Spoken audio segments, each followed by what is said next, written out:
Welcome to the P's and Q's podcast by PerfectQuote. For each episode, we're going to share a pint and ask some questions to learn more about the current state of the employee benefits broker market and the future of insurance technology. Join me, Kevin Dawson, as we hear from industry leaders and insurance executives in the PerfectQuote team for great drinks and conversations. Well, welcome to the P's and Q's podcast by PerfectQuote. I'm your host, Kevin Dawson, and today joining me for some pints and questions is Holly Forrest, Vice President of Client Services at OneDigital. Holly, welcome to P's and Q's. Thank you, Kevin. Thank you for having me. I'm so excited to be talking to you today, but before we jump into the heart of our conversation, we'd love for our listeners to get to know a little bit more about you with some rapid fire questions. So question number one, what was your first paying job? Babysitting. I even had business cards at age 12. You got started early. I did. My mom helped me get some business cards printed, and I remember riding around on my bike, sticking them in neighbors' mailboxes. Go mom. All right. Question number two, it's happy hour. When you go to the bar, what is your go-to order? Tito's Moscow Mule. Nice. We're big fans of Tito's being out of Texas. So question number three, what did you want to be growing up? I wanted to be a writer for a magazine living in a big city like New York. Any particular magazine?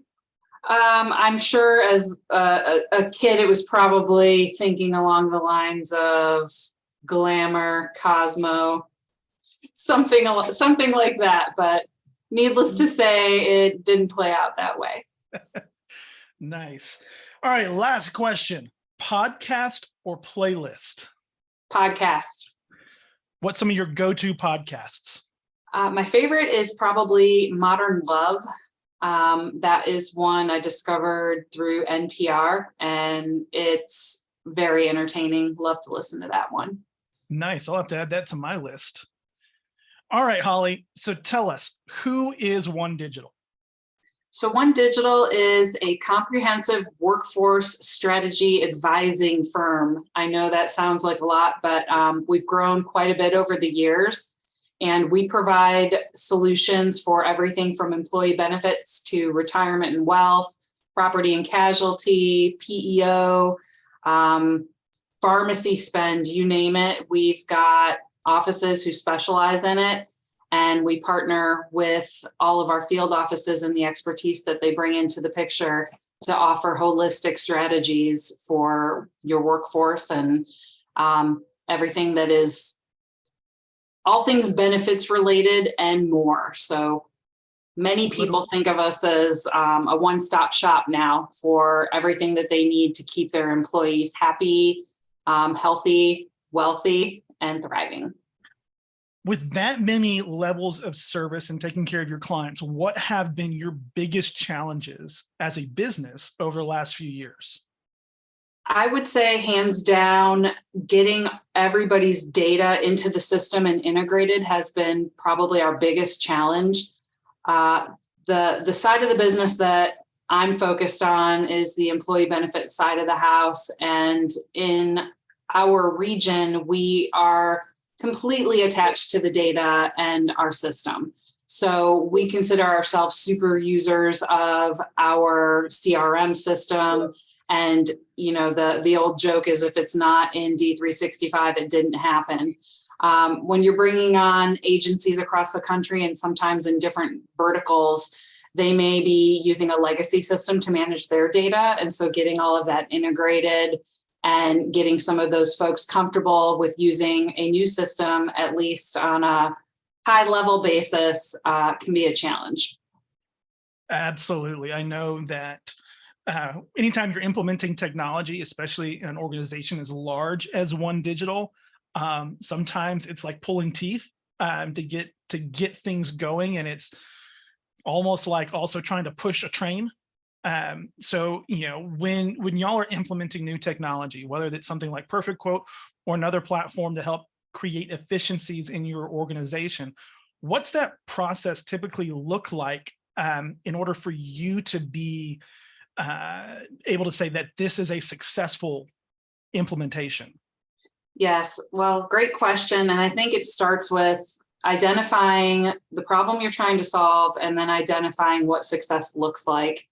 And along the way, you have to track your journey and set some delivery dates and milestones and check in with one another to make sure things are progressing according to plan.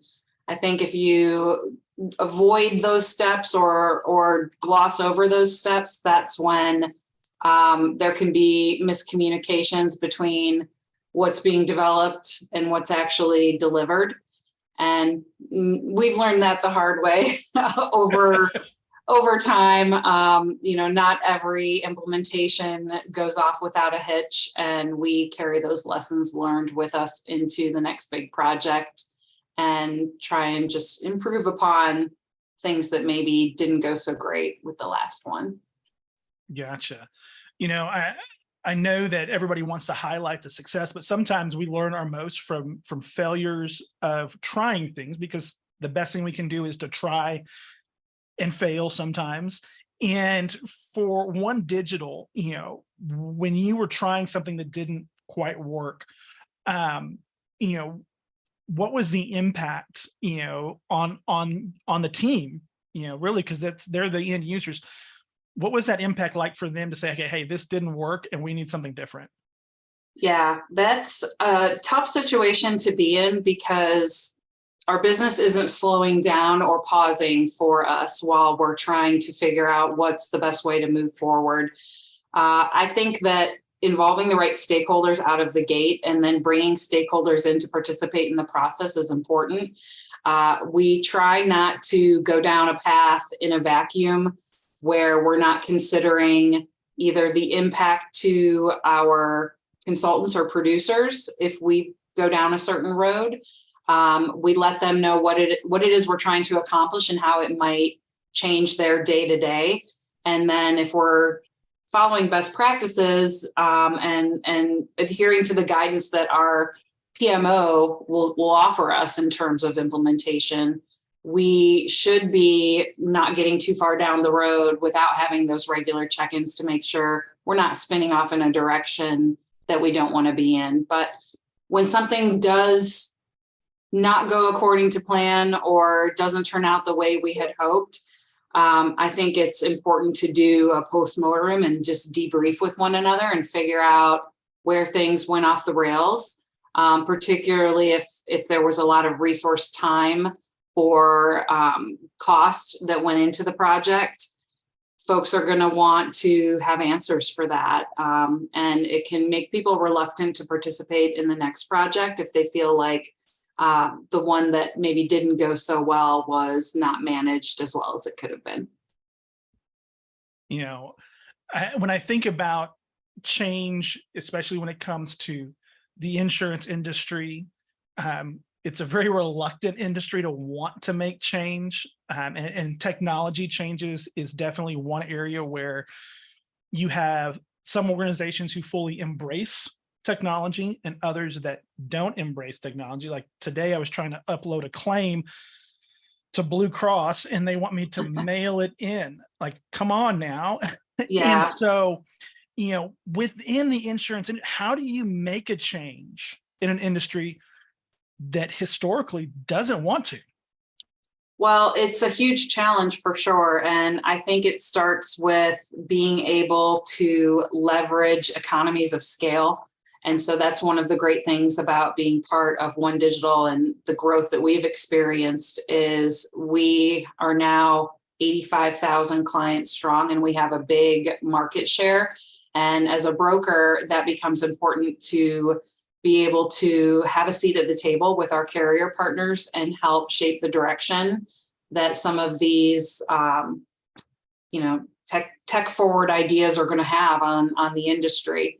And most carriers are really willing to listen. And I think as a whole, the industry is lagging behind, the many other industries out there in terms of adapting to technology and getting outdated systems, hardware, and infrastructure updated so that it can support the direction that people want to move in, which is ultimately automation via API and things of that nature. So in your experience working with technology in supporting what you do at OneDigital, whether it's internal, your team, or your clients, what would you say would be some best practices that an organization, whether insurance or not, could say, hey, if you're going to implement technology, you know, like PerfectQuote, what would those best practices be when you're going through that whole process of vetting and onboarding and using? One of the top things you need to consider is the seasonality of your business. And in our business, we have the dreaded fourth quarter, which, depending on the team, starts at different times. It may not necessarily be a true October through December fourth quarter experience. We have 50% of our clients who are renewing their employee benefits on 12/1 or 1/1, and we begin pre-renewal activities months in advance of that. So we typically have a date in mind on the calendar, at which point it's a point of no return from a change management perspective, with the volume coming down the pike of 50% of our business renewing. So for us, we like to say, hey, we need to focus all of our initiatives on and get them online no later than June 1st, so that we have some time for change management and training rollout before the volume starts to hit. So that's really my best piece of advice, is looking at what's the seasonality of your business and how much time does it take typically to roll out a big change, and factor that change management into the process to include documentation updates, training, and just ensuring that you've set your team members up for success, so that when the volume starts to hit, they're comfortable with the new systems and processes that you put into place. That's some great advice, Holly. So lastly, how can listeners and viewers of the P's and Q's podcast learn more about OneDigital? Well, we are at onedigital.com, or you can follow us on LinkedIn, and that is linkedin.com/we are OneDigital. And we would love to hear from anybody who is considering making a change in terms of their workforce strategy, vendors, and solutions. We have a lot of really cool things to offer. And fun fact, we were actually just named number 30 on Glassdoor's Best Places to Work, the Employees' Choice Awards, which was a really nice place for us to be. We're ahead of, even some large Fortune 500 companies with how we ranked on that survey. So it's a great place to work. We're full of good people and fresh ideas, and we'd love to work with anybody out there who's looking to make a change with their benefits offerings. Well, thank you, Holly, and thank you for being a part of the P's and Q's podcast. For all of you listeners, go check out OneDigital, follow them for some great content, and then join us next time for more pints and questions from the P's and Q's podcast. Thanks.